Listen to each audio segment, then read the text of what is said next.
आप go live कर दीजिए।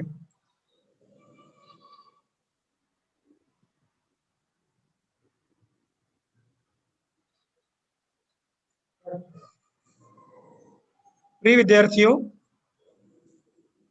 ज्ञानदूत की इस यात्रा में आज 16 जून 2021 बुधवार को हिंदी की इस कक्षा में मैं डॉक्टर मनोज पंड्या श्री गोविंद गुरु राजकीय महाविद्यालय बांसवाड़ा से सबसे पहले आज की हमारी इस कक्षा में आज के विषय को लेकर उपस्थित होने वाले सहायक आचार्य डॉक्टर कैलाश जी गहलोत, राजकीय महाविद्यालय सिरोही, उनका मैं स्वागत और अभिनंदन करता हूं। स्वागत करता हूं आप सभी प्रिय छात्रों का, और साथ ही जो विद्यार्थी हिंदी में रुचि रखते हैं, जो किसी न किसी प्रतियोगी परीक्षा में भी बैठ रहे हैं और अपने ज्ञान अभिवर्धन के लिए इस YouTube लाइव स्ट्रीमिंग से जुड़े हुए हैं, उनका भी मैं तहे दिल से हार्दिक अभिनंदन करता हूं। ये विद्यार्थियों, इस बहुत बड़े उपक्रम में जैसा कि हम सभी लोग जानते हैं, इसमें सभी विषयों के जो महत्वपूर्ण जो टॉपिक हैं किसी भी विश्वविद्यालय परीक्षा में और किसी भी प्रतियोगी परीक्षा में, उन सभी महत्वपूर्ण टॉपिक्स या विषय वस्तु पर आप व्याख्यान से लाभान्वित होंगे। आज का हमारा व्याख्यान है वह आदिकाल की प्रवृत्तियां, इस पर केंद्रित है। आदिकाल जिसे हम वीरगाथा काल, सिद्ध सामंत काल, चारण काल, बीजवपन काल इत्यादि कालों से नामों से जानते हैं, उस आदिकाल की प्रवृत्तियों को लेकर आपसे रूबरू हो रहे हैं। मैं पुनः पूरे आदर के साथ आमंत्रित करता हूं आज के हमारे प्रमुख वक्ता डॉक्टर कैलाश जी गहलोत सर आए और अपने विषय का प्रतिपादन करें। गहलोत सर।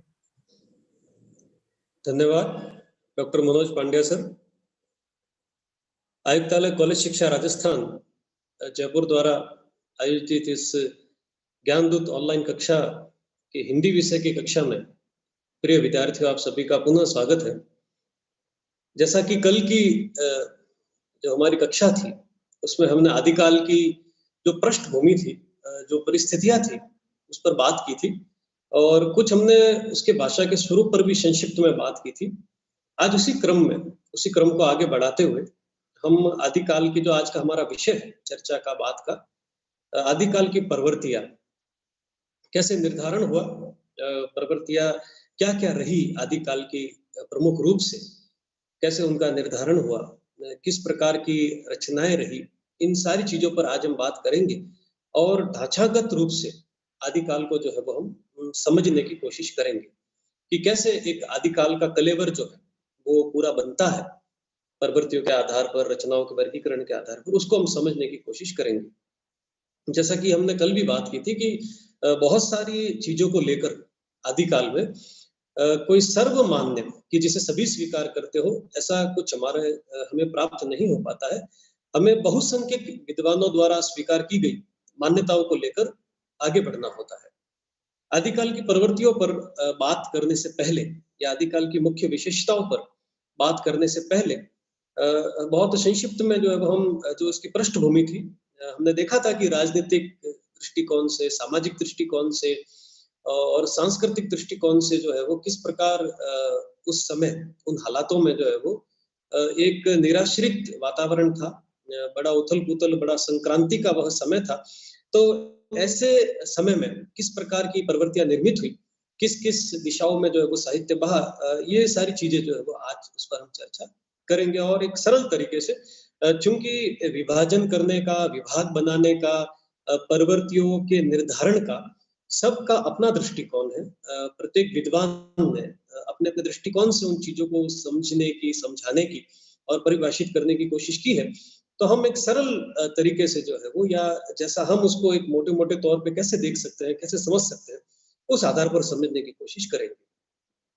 सबसे पहले हम देखें कि आदिकाल की जो रचनाएं हैं वो हम कितने विभागों में बांट सकते हैं, उन्हें हम कैसे देख सकते हैं, या मुख्य रूप से उनके कितने विभाग जो है हम बना सकते हैं।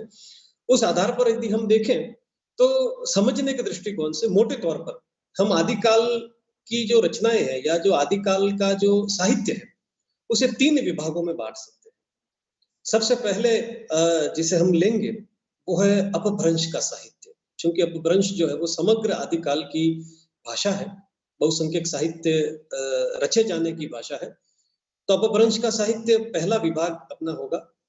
दूसरा है लौकिक साहित्य, वो जिसे हम देश भाषा कहते हैं, लोक भाषा कहते हैं। परवर्ती अपभ्रंश के बाद जो बहती है या जो विशुद्ध रूप से साहित्य की भाषा नहीं है, लोकों के बीच में थी और उसमें जो रचा गया साहित्य था, उसे हम लौकिक साहित्य या लोक साहित्य कहेंगे। और तीसरा जो विभाग हम बनाएंगे वो है गद्य साहित्य। कुछ गद्य का जो प्रादुर्भाव है वो भी हमें यहाँ पर आदिकाल में जो है वो देखने को मिलता है, गद्य रचनाएं देखने को मिलती है। अपभ्रंश साहित्य के अंतर्गत हम इसे बड़े सरल तरीके से जो है वो बांट रहे हैं। प्रिय विद्यार्थियों, आप इसे समझने की कोशिश कीजिएगा। मैं आशा करता हूँ या मुझे ऐसा मैं ऐसा मान सकता हूँ कि यह वर्गीकरण समझने के बाद आपको परवर्तियां समझने में बड़ी आसानी रहेगी।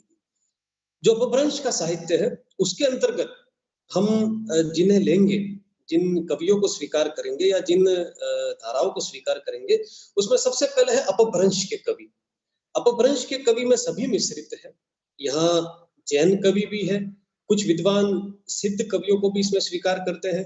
तो विशुद्ध रूप से अपभ्रंश परिनिष्ठित साहित्यिक अपभ्रंश में रचना करने वाले कवि वे अपभ्रंश साहित्य में है। दूसरे नंबर पर या दूसरे स्थान पर जो है वो सिद्ध कवि है, जो सिद्ध साहित्य की रचना कर रहे हैं। सहरपा का कल उल्लेख आया था, आज भी हम उन पे बात करेंगे। तीसरे स्थान पर नाथ साहित्य है, सिद्ध साहित्य के बाद आने वाला। चौथे स्थान पर जैन साहित्य है और पांचवें स्थान पर रासो साहित्य है। ये सारे साहित्य के वे विभाग हैं जिन्हें हम अपभ्रंश साहित्य में रखेंगे।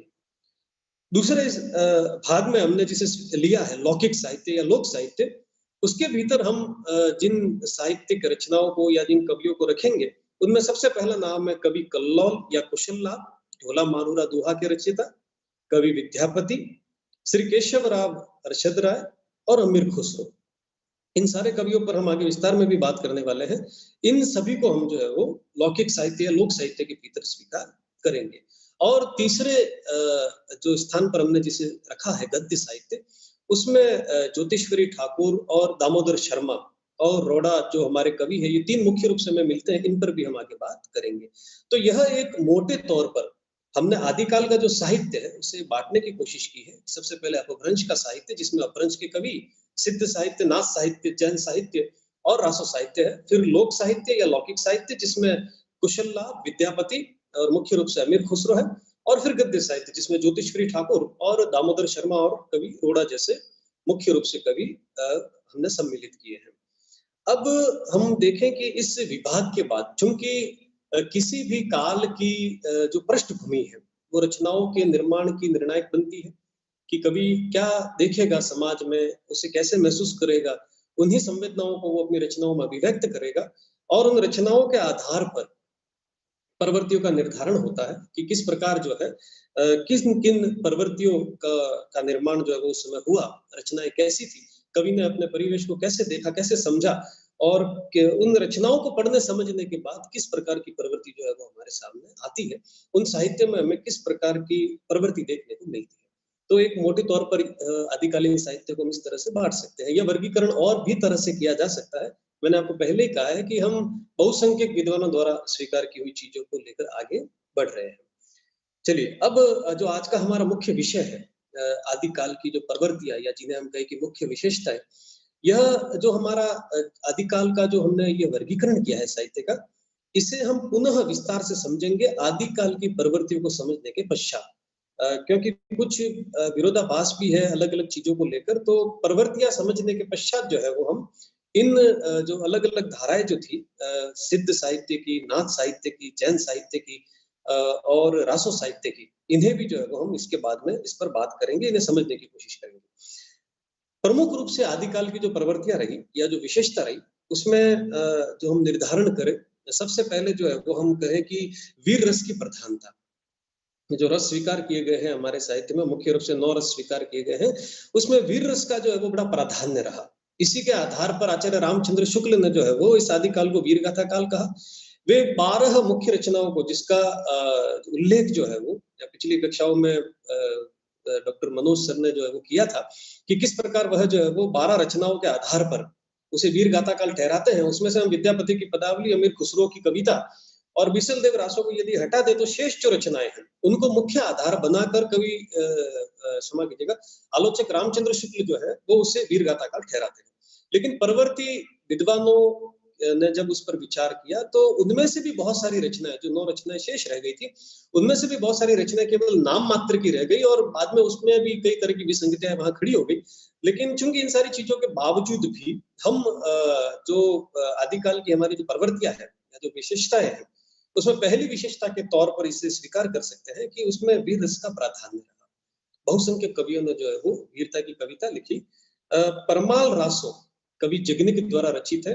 उनकी यह पंक्तियां जो बड़ी प्रसिद्ध है। वे लिखते हैं 12 बरिस ले कुकर जिए और 13 ले जिए सियार, बरस 18 छत्री जिए आगे जीवन को धिक्का। वीरता का चरमोत्कर्ष हम इसे मान सकते हैं कि वे यहाँ तक स्वीकार करते हैं कि 18 वर्ष के बाद क्षत्रिय को तो जीवन जीना ही नहीं चाहिए, यहाँ तक आते आते उसे वीर गति को प्राप्त हो जाना चाहिए। तो यह जो वीरता का प्राधान्य है वह जो है वो हमें देखने को मिलता है आदिकाल के साहित्य में, आदिकाल की प्रवृत्तियों में। दूसरा जो हमारी विशेषता है या जो प्रवृत्ति है आदिकाल की मुख्य रूप से, वह है युद्धों का सजीव वर्णन। चूंकि वीरता प्रदर्शन का चित्र युद्ध भूमि है और हम यहाँ पहले यह भी स्पष्ट कर ले कि बहुसंख्यक जो साहित्य है वो राजाओं के आश्रय में लिखा गया है, राज्य के आश्रय में लिखा गया है, सामंतों के आश्रय में लिखा गया है। तो चूंकि उस समय की राजनीतिक परिस्थिति में हमने देखा था कि राजा आपस में ही युद्ध लड़ रहे हैं, अपनी शक्ति बढ़ाने का प्रयत्न कर रहे हैं, अपने पड़ोसी राज्य को वह शत्रु मानते हैं, शक्ति का विस्तार करने की कोशिश करते हैं। तो युद्धों का बड़ा सजीव वर्णन देखने को मिलता है। इसका कारण यह है कि तत्कालीन जो कवि है, जो रचनाकार है, वे भी किसी न किसी रूप में राजा के साथ युद्ध भूमि में शिरकत करते थे, उनके साथ जाते थे। बहुधा यह भी है कि कुछ कवि जो है वो उनके सेनापति भी रहे हैं और उन्होंने युद्ध में उनके साथ जो है वो हिस्सेदारी की। तो युद्धों का सजीव वर्णन हमें देखने को मिलता है। हम कवि चंद्रवरदाई का एक प्रसंग जो है वो देखें, संयोगिता स्वयंवर में यह जो है वो पृथ्वीराज रासो के कैमास वध प्रसंग या सर्ग से जो है वो इस घटना का उल्लेख मैं कर रहा हूँ। कवि चंद्रवरदाई जो है उस समय जो है वो वर्णन करते हैं कि संयोगिता स्वयंवर में पृथ्वीराज का अपमान किया गया जयचंद द्वारा। पृथ्वीराज बड़े विचलित हुए, वे आखेट करते हुए वन में मारे मारे फिर रहे हैं और मन में बड़े विशुद्ध है, दुखी है और उत्तेजित है जयचंद से अपने अपमान का बदला लेने के लिए। वे चंद्रवरदाई से कहते हैं कि हे चंद, मुझे कोई मार्ग दिखाओ कि मैं अपने अपमान का बदला ले सकूं। मैं कन्नौज की रणभूमि पर जाकर युद्ध करना चाहता हूं। अब यह शीश जो है वो मेरे इस धड़ पर भारी हो रहा है, मैं इसे उतारना चाहता हूं या अपने अपमान का बदला लेना चाहता हूं। तो कवि चंद जो है वो उन्हें कहते हैं, उनके मार्गदर्शक बनते हैं कि ठीक है, मैं आपकी बात स्वीकार करता हूं, मैं आपको कन्नौज ले भी जाऊंगा, लेकिन आपको करना वैसे होगा जैसे मैं कहूंगा। आप कब युद्ध करेंगे, कब जयचंद के सामने आएंगे, वहां पर क्या होगा, वो सब होगा वैसे जैसे मैं चाहता हूं या जैसे मैं कहूंगा। तो पृथ्वीराज जो है वो चंद्रवरदाई की उस बात को स्वीकार करते हैं। तो इस घटना के प्रसंग से हमें यह भी विदित होता है कि विविध युद्धों में जो है वो तत्कालीन कवियों ने जो है वो हिस्सेदारी भी की। तो युद्धों का बड़ा सजीव वर्णन हमें वहां पर देखने को मिलता है। श्रृंगार रस का प्रतिपादन एक तीसरी जो विशेषता है हमारे आदिकाल की प्रमुख रूप से, उसमें जो है वो श्रृंगार रस और वीर रस का बड़ा तादात्म्य है, बड़ा सामंजस्य है। वीरता के लिए तो युद्ध हो ही रहे थे, अपने शक्ति का विस्तार करने के लिए तो युद्ध हो ही रहे थे। उसके अलावा कई बार किसी राज्य विशेष की राजकुमारी को प्राप्त करने की चेष्टा के लिए भी युद्ध कर रहे थे राजा। तो उनका भी जो वर्णन है वह भी हमें आदिकाल के साहित्य में देखने को मिलता है। यदि हम आदिकाल के अंतर्गत श्रृंगार रस को लेकर जो है वो किसी कृति का उल्लेख करना चाहे तो उसमें सबसे प्रमुख जो नाम है वो बिसल देव रासो का आता है। नरपति नाल द्वारा रचित बिसल देव रासो में जो है वो उन्होंने राजमती के वियोग का, क्योंकि बिसल देव जो है वो राजपति से दूर हो जाते हैं, तो उनके राजमती के वियोग का कवि नरपति नालन है, उसमें बड़ा सुंदर जो है वो वर्णन किया है। तो उनके जो वियोग का वर्णन करते हुए एक उदाहरण जो है मैं यहाँ उद्धृत करना चाहूंगा। वे कहते हैं, पहिर्ण आछी लोवणी तुग तुरिय जिय भिड़ंती गात, सोय लेती सामोही हसी हसी बूझती प्रिय की बात। यहाँ पर कवि जो है वो राजनीति के वियोग का वर्णन करते हुए एक सामान्य जो परिलक्षित कर रहा है राजनीति की मानसिकता को कि किस प्रकार प्रिय के वियोग में मिलन के समय में कही गई प्रिय की बात को याद करते हुए उस बात के रहस्य को सुलझाते हुए सुलझ जाने पर अकेले ही बैठे बैठे इस राजमती को हंसना जो है आ रहा है। तो श्रृंगार और वीरता का भी जो है वो सामंजस्य हमें यहाँ पर देखने को मिलता है। चौथी जो विशेषता या जो प्रवृत्ति हम आदिकाल की ले वह है ऐतिहासिकता का अभाव और कल्पना का बाहुल्य। चूंकि किसी भी साहित्यिक रचना का निर्माण जो है वो उसके कुछ निर्धारित तत्व है कि किस प्रकार भाव, कल्पना, शब्दार्थ, बुद्धि और इन सारी चीजों से मिलकर जो है वो एक रचना का निर्माण होता है।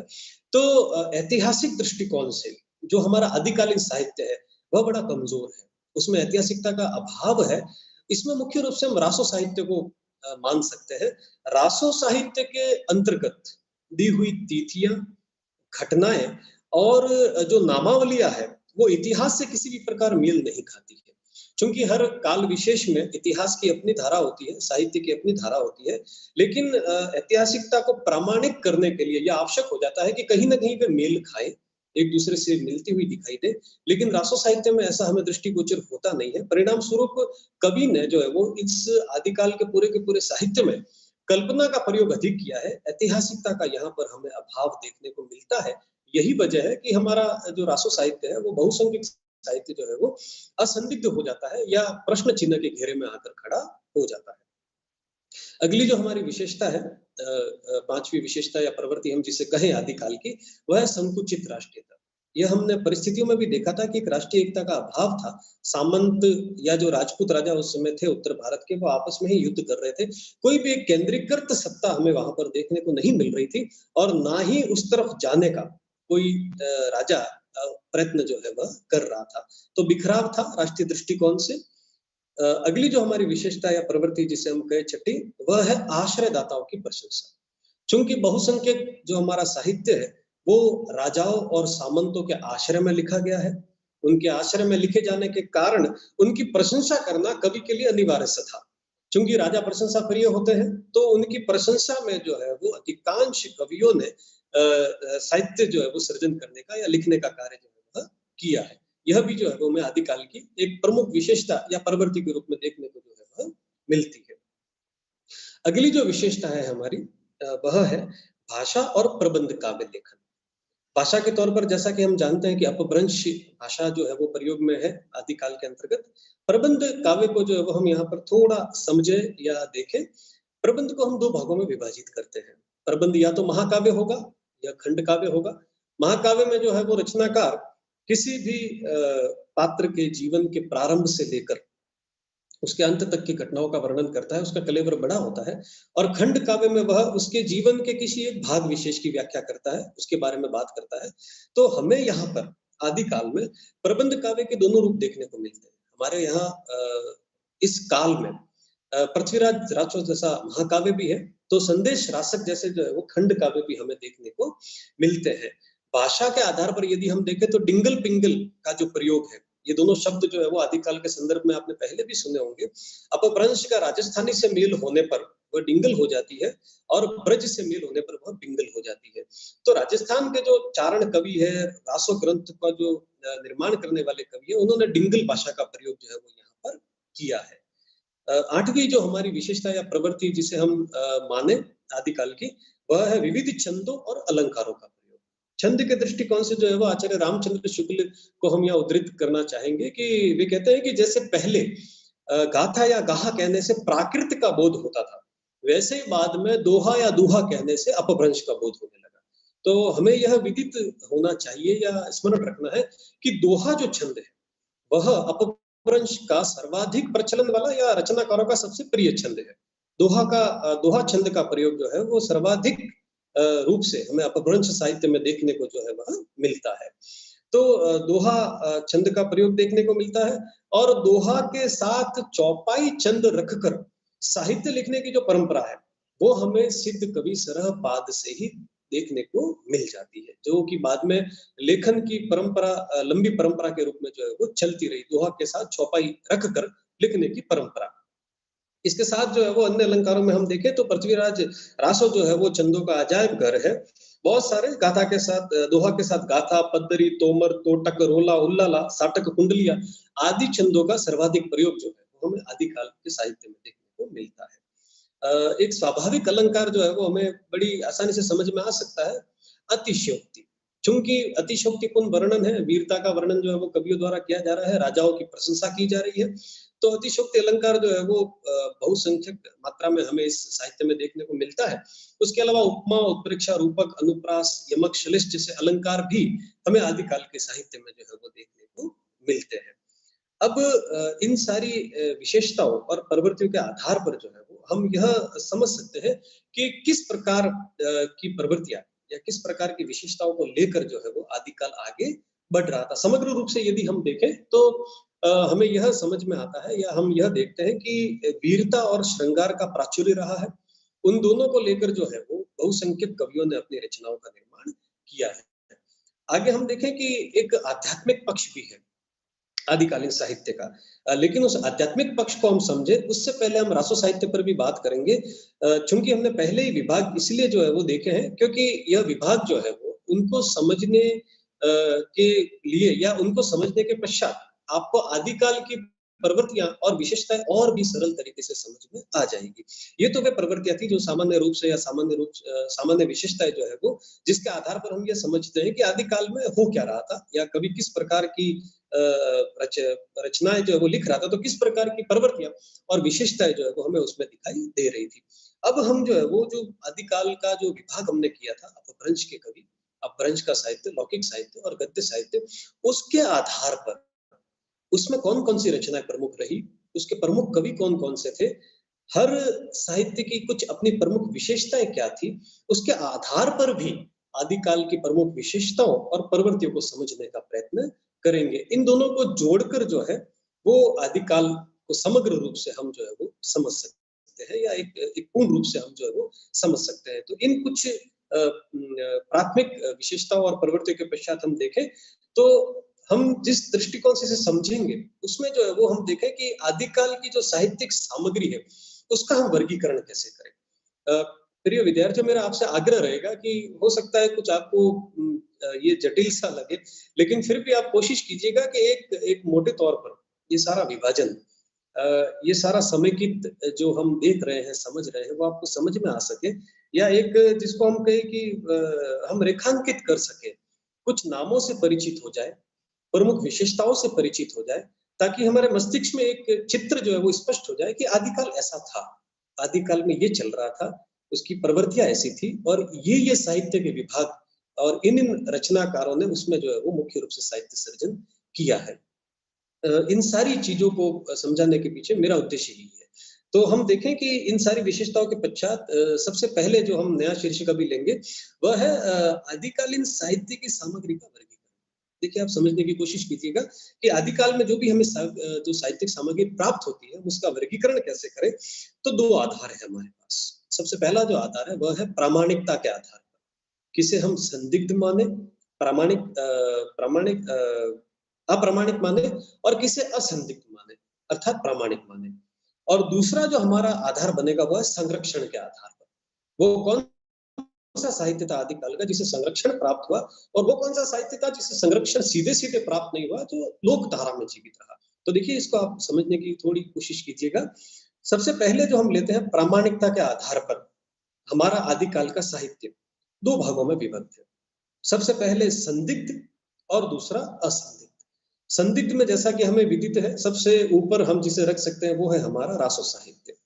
रासो साहित्य में बहुत सारे जो है वो हमारे ग्रंथ जो है वो प्रश्न चिन्ह के घेरे में है। जैसा कि हमने कहा कि उनमें ऐतिहासिकता का अभाव है, तो उसकी वजह यही है कि वो इतिहास सम्मत नहीं ठहरती है उनकी घटनाएं। बहुत सारी जगह पर जो है वे इतिहास से मेल नहीं खाती है, उनकी नामावलियां घटनाएं जो है वो वहां पर मिल नहीं पाती है, परिणाम स्वरूप वे जो है वो संदिग्ध हो जाती है।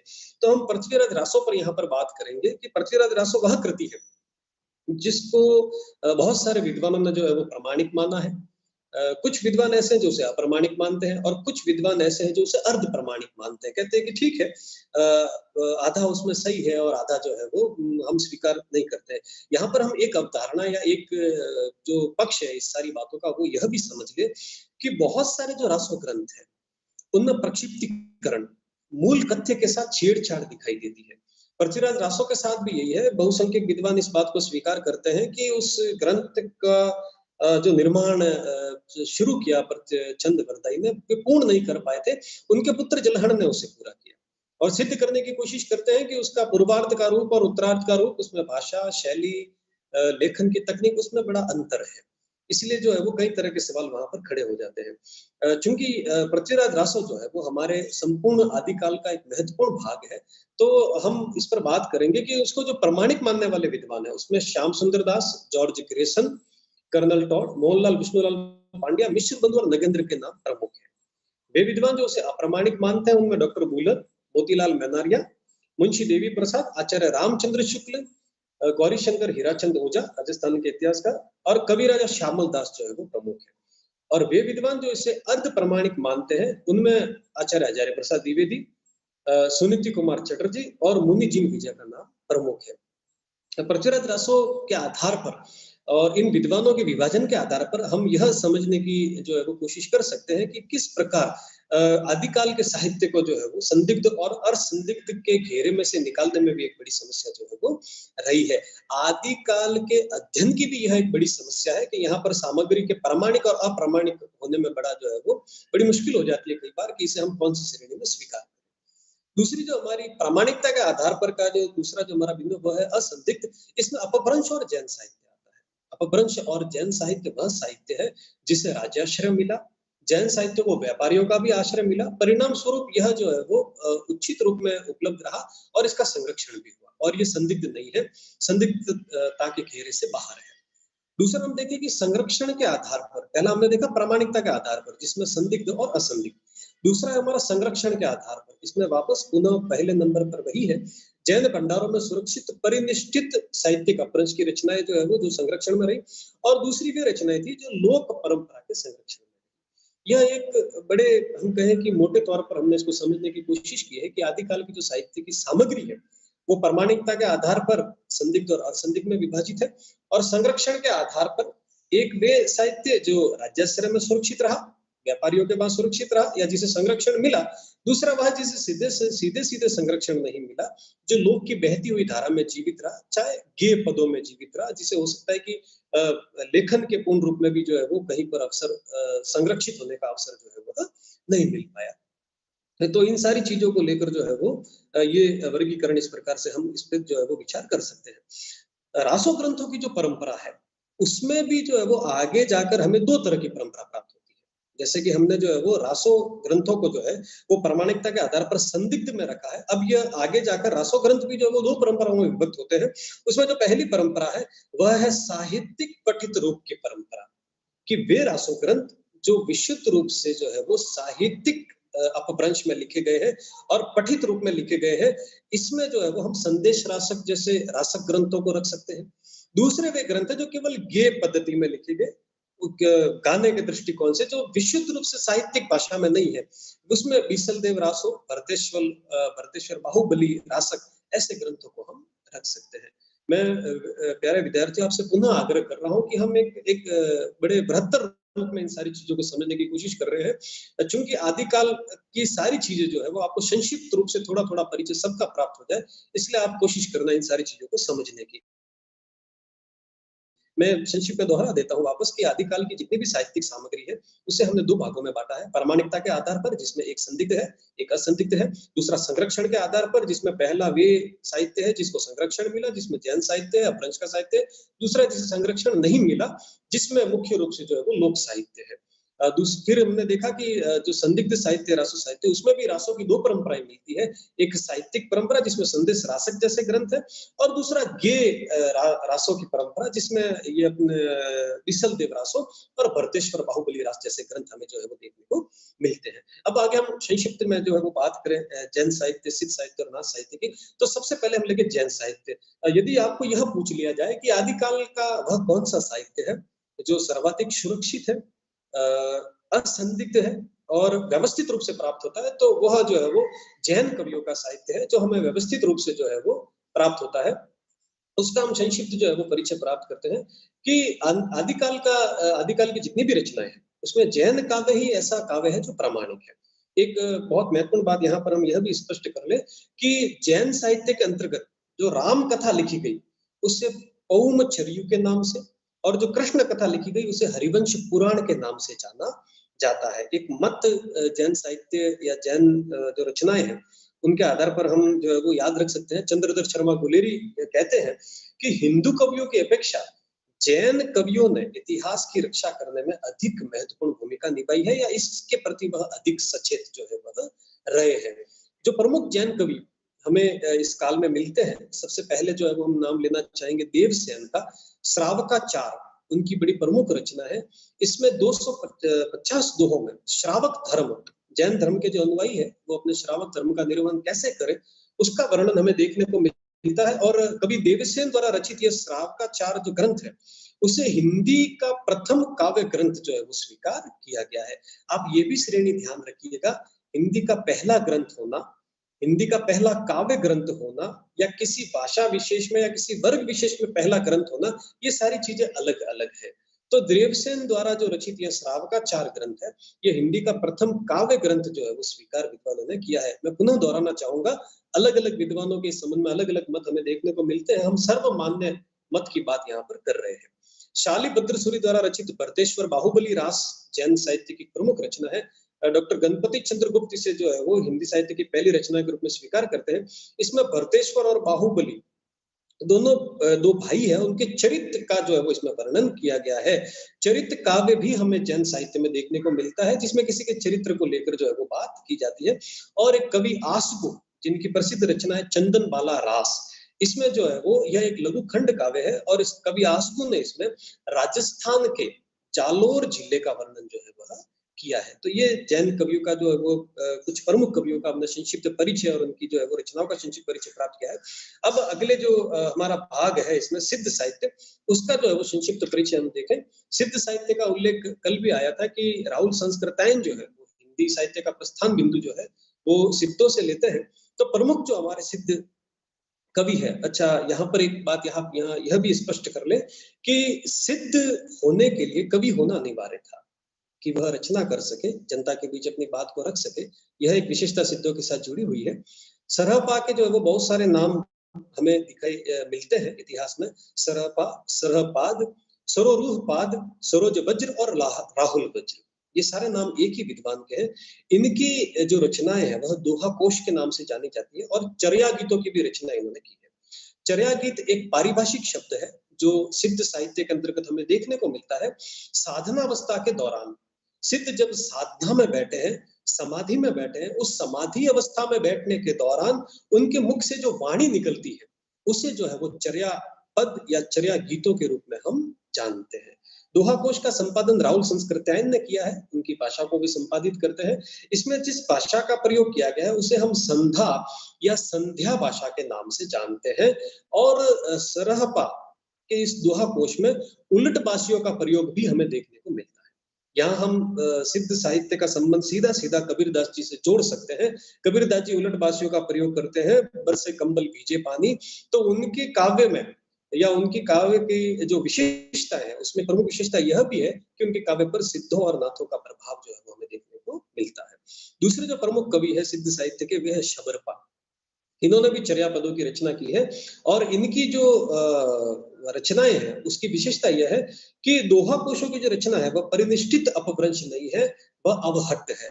हमने कल भी इस पे बात की थी कि सबसे पहले परिनिष्ठित अपभ्रंश, उसका थोड़ा बदला हुआ रूप या आगे बढ़ा हुआ रूप अवहट्ट, और उसके आगे जो गुलेरी जी कहते हैं पुरानी हिंदी। ये एक क्रम इस प्रकार से आगे जो है बढ़ता है।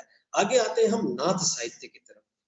सिद्धों के पश्चात सिद्ध संख्या में 84 हुए हैं, नाथ संख्या में 9 हुए हैं। ऐसा नाथों का जो समय है वह 12वीं शताब्दी से 14वीं शताब्दी के बीच में माना जाता है। ऐसा माना जाता है कि नाथ संप्रदाय के जो प्रवर्तक हैं वे गुरु गोरखनाथ है। मत्स्येंद्र नाथ इनके गुरु है, और इनके पश्चात गोरखनाथ ने जो है वो नाथ संप्रदाय की स्थापना की। नाथ संप्रदाय को लेकर एक महत्वपूर्ण बात हमें यह भी ध्यान रखनी है, या कुछ विद्वानों का यह मत भी है कि विशुद्ध रूप से नाथ संप्रदाय के संस्थापक गोरखनाथ नहीं है। नाथ संप्रदाय, जिसको अवधूत संप्रदाय भी कहा जाता है, इसके जो साधक है वे अपने शरीर को अजर अमर रखने के लिए प्रयत्नशील रहे हैं, या उस जो तत्व को खोज करने के प्रयत्न में रहे हैं। और ऐसा ही कुछ वर्णन कुछ विद्वानों का ऐसा मानना है कि पतंजलि के यहाँ भी देखने को मिलता है। तो यह जो संबंध है वह गोरखनाथ से काफी आगे तक चला जाता है। तो दो मत है हमारे यहाँ पर कि कुछ विद्वान यह मानते हैं कि नाथ संप्रदाय किसी न किसी मतांतर के रूप में पहले भी मौजूद रहा है। कुछ विद्वानों का यह मानना है कि विशुद्ध रूप से संस्थापक जो है वो गुरु गोरखनाथ रहे हैं। नाथ और सिद्धों के बीच में सबसे प्रमुख अंतर हम यह कर सकते हैं कि सिद्धों की जो साधना पद्धति थी वो बड़ा व्याभिचार लिए हुए थी। चूंकि प्रारंभ में जो है वो उनकी साधना पद्धति जो थी वो ठीक थी, जब वो उनकी तक सीमित थी, जब उनके अनुयायियों द्वारा उसका अनुगमन किया गया और धीरे धीरे समाज के निचले तबके द्वारा बहुसंख्यक रूप से उसे स्वीकार कर लिया गया, तब उसमें विसंगतियां प्रवेश कर गई, व्याभिचार प्रवेश कर गया। तो नाथों ने जो है सिद्धों की साधना पद्धति के व्याभिचार को स्वीकार नहीं किया। उन्होंने साधना में स्त्री के भोग को स्वीकार नहीं किया और उनकी विसंगतियों को दूर करके उसके वास्तविक स्वरूप को पुनः जो है वो लोगों के सामने लाने का प्रयत्न किया। इस सिद्ध और नाथ साहित्य के पश्चात जो है वो अगला जो भाग है हमारे पास वह है लौकिक साहित्य। इस पर भी बहुत संक्षिप्त में हम जो है वो बात करेंगे। लौकिक साहित्य के अंतर्गत वे कवि जो आदिकाल में हमारे सामने आते हैं, सबसे पहले कवि कल्लोल, जो ढोला मारू का दूहा, जिसको हम जो है राजस्थान की जो है वो एक प्रमुख गाथा के रूप में जानते हैं। कछवाहा वंश के राजा नल के पुत्र ढोला और पुंगल देश की राजकन्या मारवाणी की प्रेम कथा के रूप में जो है वो ये हमारे सामने आता है। कल्लोल और कुशल लाभ, ये दोनों विद्वान जो है वो इसमें विद्वानों में जो है वो बड़ा मतभेद है कि इसका जो है वो रचना किसने की। एक बहुत संक्षिप्त रूप से हम यहाँ इसको स्पष्ट कर देते हैं। ढोला मारूरा दूहा, जो दूहा में रचित है, दोहा छंद में रचित है, उसके रचयिता कवि कल्लोल है। और एक और रचना मिलती है ढोला मारूरी चौपाई, जिसमें इस दूहा को चौपाइयों में परिवर्तित कर दिया गया, उसके रचयिता है कुशल लाभ। इस विवाद का ये समाधान हम थोड़ा यहाँ पर कर सकते हैं।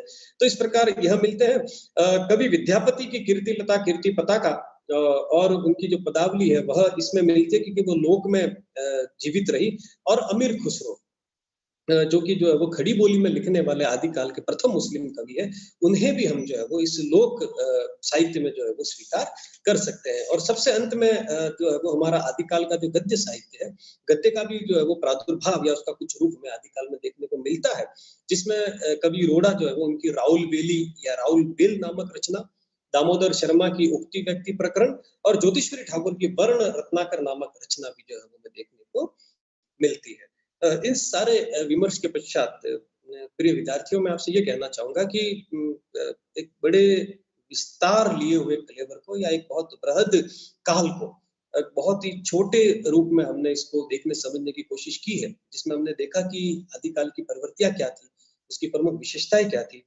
उसके साहित्य के विभाग कौन कौन से थे, उन विभागों के उपविभाग क्या थे और उसकी सामग्री को कितने भागों में बांटा गया है। और जो भी विभाग थे, चाहे वह जैन साहित्य है, चाहे वह सिद्ध साहित्य है, चाहे वह नाथ साहित्य है, चाहे लौकिक साहित्य है या गद्य साहित्य है, उसके प्रमुख कवि कौन थे, वो उस समय क्या लिख रहे थे और किस तरह से आदिकाल जो है वह आगे बढ़ रहा था। मैं आशा करता हूँ कि यह आपको जो है वो एक आदिकाल को समय की दृष्टिकोण से समझने में मदद करेगा। पुनः आभार प्रकट करता हूँ मनोज सर के प्रति। धन्यवाद। धन्यवाद बहुत बहुत डॉक्टर कैलाश जी।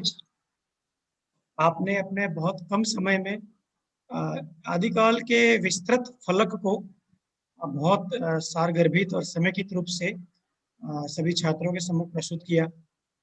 बहुत बड़ी समस्या होती है किसी भी साहित्य विद्यार्थी के लिए कि बहुत बड़े फलक को 25 से 30 मिनट के अंदर समेट पाना बहुत श्रम साध्य है और बहुत बड़े पुरुषार्थ की अपेक्षा रखता है। इस कसौटी पर मैं यह पाता हूँ कि कैलाश जी ने अपने 30 मिनट में आदिकाल की प्रवृत्तियों को बहुत ही सटीक रूप से, बहुत ही संक्षिप्त रूप से और पूरा सिंहावलोकन करते हुए प्रस्तुत किया है। इस प्रस्तुति हेतु मैं डॉक्टर कैलाश जी गहलोत सर का मैं हार्दिक आभार ज्ञापित करता हूँ और आभार धन्यवाद ज्ञापित करता हूँ अपने विद्यार्थियों का। एक और मैं निर्देश देना चाहूँगा छात्रों को, क्योंकि यह नवाचार आयुक्तालय कॉलेज शिक्षा के सुधी लोगों द्वारा एक बहुत बड़े विजन को लेकर किया गया है, जिसका उद्देश्य है कि इस कोरोना काल में सारी नकारात्मकता के बीच और अवकाश काल का सदुपयोग करने के लिए आप सभी छात्रों के मध्य अपने अपने विषय के निष्णात और दक्ष लोग अपने विषय वस्तु को आपसे साझा करें। लेकिन कुछ विद्यार्थी हैं, शायद मुझे लगता है कि वो कक्ष की गरिमा शायद भूल रहे हैं, तो वो चैट बॉक्स में अनर्गल अपना चैट शेयर कर रहे हैं। हम कोशिश कर रहे हैं ऐसे छात्रों को उनके चैट को हाइड करने की और रिमूव करने की। फिर भी मैं आशा और अपेक्षा करता हूँ कि सभी छात्र केवल अपने विषय अध्ययन पर ही केंद्रित होंगे। कौन सा विद्यार्थी कहाँ से है, कौन से जिले से है, इस बहुत बड़े मंच को सिर्फ पढ़ने के लिए ही इसका उपयोग करें और पढ़ने के अलावा सारी जो चैट है वो वर्जित है। इसे आप निर्देश समझे या चेतावनी समझे। लेकिन जो विद्यार्थी इसमें पढ़ने के इच्छुक हैं, उनसे मैं कहना चाहता हूँ कि इस विषय संबंधी जो भी आपकी जिज्ञासा हो, वो आप ऑनलाइन क्लास में भी आप शेयर कर सकते हैं और चाहे तो आपकी नोटबुक में भी नोट कीजिए। जब भी इसका समाधान सत्र होगा, आपके सभी प्रश्नों का विषय विशेषज्ञों द्वारा इसका समाधान किया जाएगा। इसी आशा और विश्वास के साथ आप सभी को मैं आभार और धन्यवाद ज्ञापित करता हूँ। हम मिलेंगे ठीक 1:40 पर आगामी सप्ताह अर्थात सोमवार को। हम ठीक 1:40 पर दोपहर में मिलेंगे। तब तक के लिए सबको धन्यवाद। जय हिंद, जय भारत।